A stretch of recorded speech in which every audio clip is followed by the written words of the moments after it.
भाषा वह साधन है जिसके द्वारा, जैसे हम अपनी बात किसी को बताते हैं तो किसके द्वारा बताएंगे, भाषा के द्वारा ही बताएंगे। कि यदि भाषा नहीं होगी तो हम अपने विचार दूसरों पर प्रकट नहीं कर सकते। हम अपने विचारों को दूसरों पर जिसके माध्यम से प्रकट करते हैं उसको क्या कहते हैं, भाषा। और दूसरों की बात हमें सुननी है तो हमें कैसे मालूम चलेगा कि ये आदमी हमें ये बोलकर बताना चाह रहा है, तो हमें उसी से मालूम चलेगा जब दूसरा बोलेगा और हम उसे सुनेंगे और समझेंगे, तो उसे क्या कहते हैं, भाषा कहते हैं। हम अपने मन के विचारों को दूसरों पर प्रकट करते हैं, दूसरों के विचार सुनकर हम क्या करते हैं, समझते हैं, उसे भाषा कहते हैं।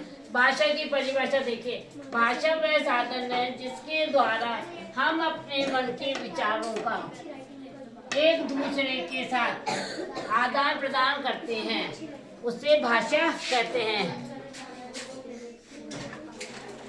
तो भाषा के कितने रूप होते हैं, भाषा के दो रूप होते हैं, पहले मौखिक भाषा, दूसरा लिखित भाषा।